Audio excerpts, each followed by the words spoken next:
Hello ವೀಕ್ಷಕರೇ, welcome to ವಿದು ರಂಗರುಚಿ creations. ಇವತ್ತಿನ ವಿಡಿಯೋದಲ್ಲಿ ನಾನು ಇದ್ಕಿದ ಅವರೆಕಾಳು ಸಾರು ಹೇಗೆ ಮಾಡೋದು ಅಂತೇಳಿ ತೋರಿಸ್ಕೊಡ್ತೀನಿ. ಬನ್ನಿ ಹೇಗೆ ಮಾಡೋದು ಅಂತೇಳಿ ನೋಡೋಣ. ಮೊದಲಿಗೆ ನಾನು ಅವರೆಕಾಳುಗಳನ್ನೆಲ್ಲ ಬಿಡಿಸ್ಕೊಂಡು ರಾತ್ರಿ ಇಡೀ ನೆನೆಸ್ಕೊಂಡಿದ್ದೆ. ನೀವು ಬೇಗ ಮಾಡಬೇಕು ಅಂದರೆ ಬಿಸಿನೀರಲ್ಲಿ 1 ಅವರ್ ನೆನೆಸ್ಕೊಂಡ್ರು ಕೂಡ ಬರುತ್ತೆ ಈಸಿಯಾಗಿ. ನೋಡಿ, ಈ ಥರ ಎಲ್ಲ ಸಿಪ್ಪೆ ತೆಗೆದು ಕಾಳುಗಳನ್ನ ತಗೊಂಡಿದ್ದೀನಿ. ಇದನ್ನು ಒಮ್ಮೆ ಚೆನ್ನಾಗಿ ನಾನು ತೊಳ್ಕೊಂಡು ತಗೊಳ್ತಿದ್ದೀನಿ. ತುಂಬ ಟೇಸ್ಟಿಯಾಗಿರುತ್ತೆ. ಇವಾಗಂತೂ ಅವರೆಕಾಳು ಸೀಸನು, ಹಾಗೆ ಸಂಕ್ರಾಂತಿ ಹಬ್ಬ ಕೂಡ ಹತ್ರ ಬರ್ತಿದೆ. ನೀವು ಕೂಡ ಈ ರೀತಿಯಾದಂಥ ಇದ್ಕಿದ ಅವರೆಕಾಳು ಸಾರು ಮಾಡಿ ಹೇಗೆ ಬಂತು ಅಂತೇಳಿ ಕಮೆಂಟ್ ಮಾಡಿ. ಬನ್ನಿ ಈಗ ಹೇಗೆ ಮಾಡೋದು ಅಂತೇಳಿ ನೋಡೋಣ. ಮೊದಲಿಗೆ ನಾನು ಗ್ಯಾಸ್ ಹಂಚ್ಕೊಂಡು ಬಾಣಲೆ ಇಟ್ಕೊಂಡಿದ್ದೀನಿ. ಬಾಣಲೆ ಕಾದ ನಂತರ ಇದಕ್ಕೆ 1 ಟೇಬಲ್ ಸ್ಪೂನ್ ಆಗೋಷ್ಟು ಎಣ್ಣೆ ಹಾಕ್ಕೊಂಡಿದ್ದೀನಿ. ಹಾಗೆ ಇದಕ್ಕೆ ನಾನು 1 ಈರುಳ್ಳಿನ, ಮೀಡಿಯಮ್ ಸೈಜ್ ಈರುಳ್ಳಿನ ಈ ಥರ ದಪ್ಪ ದಪ್ಪ ಕಟ್ ಮಾಡ್ಕೊಂಡು ಹಾಕ್ಕೊಂಡಿದ್ದೀನಿ. ಇದನ್ನೆಲ್ಲ ನಾವು ಚೆನ್ನಾಗಿ ಫ್ರೈ ಮಾಡ್ಕೊಳ್ಬೇಕು. ನಾನಿಲ್ಲಿ ಮೊದಲಿಗೆ ರುಬ್ಕೊಳ್ಳೋದಕ್ಕೆ ಮಸಾಲೆನ ರೆಡಿ ಮಾಡ್ಕೊಳ್ತಾ ಇದ್ದೀನಿ. ಅದಕ್ಕೋಸ್ಕರ ಈಗ ಈರುಳ್ಳಿನ ನಾನು ಫ್ರೈ ಮಾಡ್ಕೊಳ್ತಾ ಇದ್ದೀನಿ. ಈರುಳ್ಳಿ 1 ತೊಗೊಂಡಿದ್ದೀನಿ ಮೀಡಿಯಮ್ ಸೈಜ್ದು. ಹಾಗೆ ಇದಕ್ಕೆ ನಾನು ಹಸಿಮೆಣ್ಸಿನ್ಕಾಯಿನ ತೊಗೊಳ್ತಾ ಇದ್ದೀನಿ. ಇದು ಸ್ವಲ್ಪ ಖಾರ ಜಾಸ್ತಿ ಇದೆ, ಅದಕ್ಕೋಸ್ಕರ ಕಮ್ಮಿ ತೊಗೊಂಡಿದ್ದೀನಿ ನಾನಿಲ್ಲಿ. 5 ಹಸಿಮೆಣ್ಸಿನ್ಕಾಯಿ ಹಾಕ್ಕೊಂಡು ಇದನ್ನು ಫ್ರೈ ಮಾಡ್ಕೊಳ್ತಾ ಇದ್ದೀನಿ. ಇದಕ್ಕೆ ನಾವು ಪೆಪ್ಪರ್ ಎಲ್ಲ ಹಾಕ್ಕೊಳ್ಳೋದ್ರಿಂದ ಮೆಣಸಿನ್ಕಾಯಿ ನೋಡಿಕೊಂಡು ತೊಗೊಳ್ಳಿ. ಹಾಗೆ ಇದಕ್ಕೆ ನಾನು 2 ಟೇಬಲ್ ಸ್ಪೂನ್ ಆಗೋಷ್ಟು ಧನಿಯಾ ಕಾಳುಗಳನ್ನ ಹಾಕ್ಕೊಳ್ತಾ ಇದ್ದೀನಿ. ನಿಮ್ಮ ಹತ್ರ ಧನಿಯಾ ಕಾಳು ಇಲ್ಲ ಅಂದರೆ ಧನಿಯಾ ಪುಡಿ ಕೂಡ ಬಳಸ್ಕೊಳ್ಬೋದು. ನೋಡಿ, ಧನಿಯಾ ಕಾಳು ಹಾಕ್ಕೊಂಡು ಇದನ್ನೆಲ್ಲ ಚೆನ್ನಾಗಿ ನಾನು ಫ್ರೈ ಮಾಡ್ಕೊಳ್ತಾ ಇದ್ದೀನಿ. ಒಂದೊಂದೇ ಪದಾರ್ಥಗಳು ಹಾಕ್ಕೊಂಡು ಫ್ರೈ ಮಾಡ್ಕೊಳ್ಳಿ, ಅಷ್ಟರಲ್ಲಿ ಈರುಳ್ಳಿ ಕೂಡ ಸಾಫ್ಟ್ ಆಗುತ್ತೆ. ನೋಡಿ, ಈಗ ಇದಕ್ಕೆ ನಾನು 1/4 ಟೀ ಸ್ಪೂನ್ ಆಗೋಷ್ಟು ಮೆಣಸು ಕಾಳುಗಳನ್ನ ಹಾಕ್ಕೊಂಡಿದ್ದೀನಿ, ಅಂದರೆ ಪೆಪ್ಪರ್ ಕಾಳುಗಳು. ನೋಡಿ, ಈಗ ಇದನ್ನೆಲ್ಲ ಹಾಕ್ಕೊಂಡು ಫ್ರೈ ಮಾಡ್ಕೊಳ್ತಾ ಇದ್ದೀನಿ. ಮೆಣಸು ಮತ್ತು ಎಲ್ಲ ಹಾಕ್ಕೊಂಡಿರ್ತೀವಲ್ಲ, ಮೆಣಸಿನ್ಕಾಯಿ ನೋಡ್ಕೊಂಡು ತೊಗೊಳ್ಳಿ, ಯಾಕೆಂದರೆ ಖಾರ ಆಗಿಬಿಡತ್ತೆ.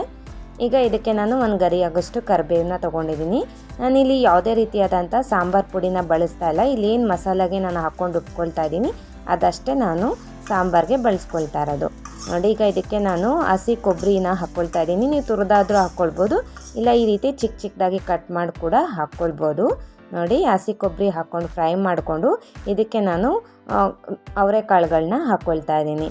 ನೋಡಿ, ಅವರೆಕಾಳು ನಾವು ಸಿಪ್ಪೆ ತೆಗೆದು ಆವಾಗಲೇ ತೋರಿಸಿದ್ನಲ್ವ, ಆ ಕಾಳುಗಳನ್ನ 3 ಇಂದ 4 ಟೇಬಲ್ ಸ್ಪೂನ್ ಆಗೋಷ್ಟು ತೊಗೊಂಡಿದ್ದೀನಿ. ಅವರೆಕಾಳು ಕೂಡ ಹಾಕ್ಕೊಂಡು ನಾವು ಫ್ರೈ ಮಾಡ್ಕೊಳ್ಬೇಕು.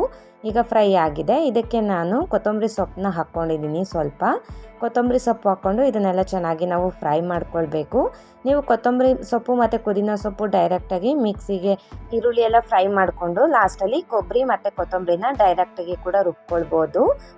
ಫ್ರೈ ಮಾಡ್ಕೊಳ್ದಿರ ಅಥವಾ ಫ್ರೈ ಮಾಡಿಕೊಂಡು ಕೂಡ ರುಬ್ಕೊಳ್ಬೋದು. ನಾನಿಲ್ಲಿ ಫ್ರೈ ಮಾಡ್ಕೊಂಡು ರುಬ್ಕೊಂಡಿದ್ದೀನಿ. ನೋಡಿ, ಈಗ ಇದೆಲ್ಲ ಫ್ರೈ ಆಗಿದೆ. ಗ್ಯಾಸ್ ಸ್ಟವ್ ಆಫ್ ಮಾಡ್ಕೊಂಡು ಇದನ್ನು ತಣ್ಣಗಾಗಕ್ಕೆ ಬಿಡ್ತೀನಿ. ಈಗ ಇದು ತಣ್ಣಗಾಗಿದೆ. ಈಗ ಇದನ್ನೆಲ್ಲ ನಾನು ಒಂದು ಮಿಕ್ಸಿ ಜಾರ್ಗೆ ಹಾಕ್ಕೊಳ್ತಾ ಇದ್ದೀನಿ. ನೋಡಿ, ಇವಾಗ ಇದನ್ನೆಲ್ಲ ನಾವು ನುಣ್ಣಗೆ ಬರಬೇಕು. ಈಗ ಫ್ರೈ ಮಾಡಿರೋಂಥದ್ದನ್ನೆಲ್ಲ ನಾನು ಮಿಕ್ಸಿ ಜಾರ್ಗೆ ಹಾಕ್ಕೊಳ್ತಾ ಇದ್ದೀನಿ. ಹಾಗೆ ಇದಕ್ಕೆ ನಾನು ಸ್ವಲ್ಪ ನೀರು ಸೇರಿಸ್ಕೊಂಡು ಇದನ್ನು ಚಟ್ನಿ ಹದಕ್ಕೆ ನಾನು ರುಬ್ಕೊಂಡು ಬರ್ತೀನಿ. ನೋಡಿ, ಈಗ ನಾನು ಇದನ್ನು ಚಟ್ನಿ ಅದಕ್ಕೆ ರುಬ್ಕೊಂಡಿದ್ದೀನಿ. ನುಣ್ಣಗೆ ರುಬ್ಕೊಳ್ಳಿ. ಈ ರೀತಿಯಾಗಿ ನಾವು ನುಣ್ಣಗೆ ರುಬ್ಕೊಳ್ಬೇಕಾಗತ್ತೆ. ನೋಡಿ, ಬನ್ನಿ ಈಗ ಸಾರು ಹೇಗೆ ಮಾಡೋದು ಅಂತೇಳಿ ನೋಡೋಣ. ಮೊದಲಿಗೆ ನಾನು ಗ್ಯಾಸ್ ಅಂಟಿಸ್ಕೊಂಡು ಒಂದು ಪಾತ್ರೆನ ಇಟ್ಕೊಳ್ತಾ ಇದ್ದೀನಿ. ಪಾತ್ರೆ ಕಾದ ನಂತರ ಇದಕ್ಕೆ ನಾನು 1 ಟೇಬಲ್ ಸ್ಪೂನ್ ಆಗೋಷ್ಟು ಎಣ್ಣೆನ ತೊಗೊಂಡಿದ್ದೀನಿ.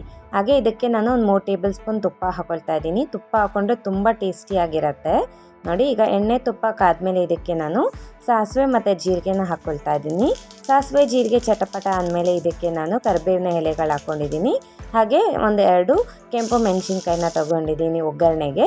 ಹಾಗೆ ಇದಕ್ಕೆ ನಾನು 1 ಈರುಳ್ಳಿ, ಮೀಡಿಯಮ್ ಸೈಜ್ ಈರುಳ್ಳಿನ ಉದ್ದುದಕ್ಕೆ ಕಟ್ ಮಾಡ್ಕೊಂಡು ಹಾಕ್ಕೊಂಡಿದ್ದೀನಿ. ನೋಡಿ, ಒಗ್ಗರಣೆ ಆದಮೇಲೆ ಈರುಳ್ಳಿ ಹಾಕ್ಕೊಂಡು ಈರುಳ್ಳಿ ಎಲ್ಲ ಚೆನ್ನಾಗಿ ನಾನು ಫ್ರೈ ಮಾಡ್ಕೊಳ್ತಾ ಇದ್ದೀನಿ. ಈರುಳ್ಳಿ ಎಲ್ಲ ಲೈಟ್ ಗೋಲ್ಡನ್ ಕಲರ್ ಬರೋವರೆಗೂ ನಾವು ಚೆನ್ನಾಗಿ ಫ್ರೈ ಮಾಡ್ಕೊಳ್ಬೇಕಾಗತ್ತೆ.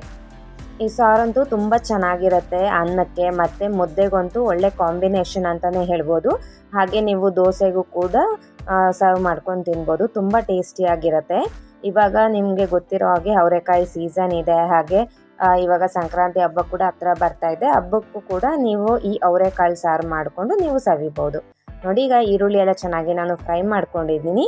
ಈಗ ಇದಕ್ಕೆ ನಾನು ಕಾಳುಗಳನ್ನ ಹಾಕ್ಕೊಳ್ತಾ ಇದ್ದೀನಿ. ಅವರೆಕಾಳುಗಳು ಸಿಪ್ಪೆ ತೆಗೆದು ಇಟ್ಕೊಂಡಿರೋಂಥ ಅವರೆಕಾಳುಗಳನ್ನ ಹಾಕ್ಕೊಂಡಿದ್ದೀನಿ.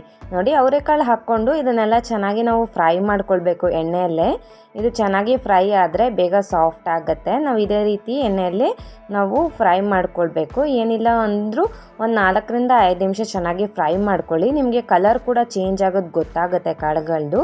ಅಲ್ಲಿವರೆಗೂ ಚೆನ್ನಾಗಿ ಫ್ರೈ ಮಾಡ್ಕೊಳ್ಳಿ. ಇದು ನೀವು ಫ್ರೈ ಆಗೋಷ್ಟರಲ್ಲಿ ಪಕ್ಕದಲ್ಲಿ ನೀವು ನೀರು ಕೂಡ ಬಿಸಿ ಮಾಡ್ಕೊಳ್ಳೋದಕ್ಕೆ ಇಟ್ಕೊಳ್ಳಿ. ಯಾಕೆಂದರೆ ಇದಕ್ಕೆ ನಾವು ಬಿಸಿನೀರನ್ನ ಹಾಕ್ಕೊಳ್ಬೇಕಾಗತ್ತೆ. ನೋಡಿ ಈಗ ಇದಕ್ಕೆ ನಾನು ಒಂದು 1/4 ಟೇಬಲ್ ಸ್ಪೂನ್ ಅರಿಶಿಣದ ಪುಡಿ ಹಾಗೆ ರುಚಿಗೆ ತಕ್ಕಷ್ಟು ಉಪ್ಪು ಹಾಕ್ಕೊಂಡು ಇದನ್ನೆಲ್ಲ ಚೆನ್ನಾಗಿ ನಾನು ಮಿಕ್ಸ್ ಮಾಡಿಕೊಂಡು ಫ್ರೈ ಮಾಡ್ಕೊಳ್ತೀನಿ. ಉಪ್ಪು ಹಾಕ್ಕೊಂಡು ಇನ್ನೊಂದು ನಿಮಿಷ ಹಾಗೆ ಫ್ರೈ ಮಾಡ್ಕೊಳ್ಳಿ. ಯಾಕೆಂದರೆ ಉಪ್ಪೆಲ್ಲ ಕರಗಿದ್ಮೇಲೆ ಇದು ಸ್ವಲ್ಪ ನೀರು ಹೊಡಿಯೋಕ್ಕೆ ಸ್ಟಾರ್ಟ್ ಆಗುತ್ತೆ. ಉಪ್ಪು ಹಾಕ್ಕೊಳ್ಳೋದ್ರಿಂದ ಇನ್ನು ಕಾಳುಗಳೆಲ್ಲ ಬೇಗ ಫ್ರೈ ಆಗುತ್ತೆ, ಬೇಗ ಬೇಯ್ಕೊಳ್ಳುತ್ತೆ. ನೋಡಿ ಈಗ ಇದನ್ನೆಲ್ಲ ಚೆನ್ನಾಗಿ ನಾನು ಫ್ರೈ ಮಾಡ್ಕೊಂಡಿದ್ದೀನಿ. ಈಗ ನಾನು ಆಗಲೇ ಹೇಳ್ದಂಗೆ ನಾನು ನೀರು ಕುದಿಯೋಕೆ ಇಟ್ಕೊಂಡಿದ್ದೆ, ಕಾಸ್ಕೊಳಕ್ಕೆ ಇಟ್ಕೊಂಡಿದ್ದೆ.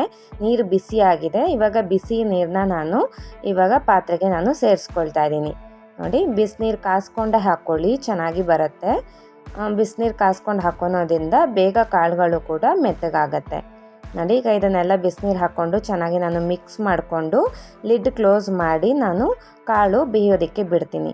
ಏನಿಲ್ಲ ಅಂದರೂ ಇದನ್ನು ನಾವು ಒಂದು 5 ನಿಮಿಷ ಕುದಿಸ್ಕೊಳ್ಬೇಕಾಗತ್ತೆ. ನೀವು ಮುಟ್ಟು ನೋಡ್ಕೊಳ್ಳಿ ಕಾಳುಗಳು ಬೆಂದಿದೆಯಾ ಇಲ್ವಾ ಅಂತ ಗೊತ್ತಾಗತ್ತೆ. ನೋಡಿ ಈಗ ಇದು ಬೆಂದಿದೆ.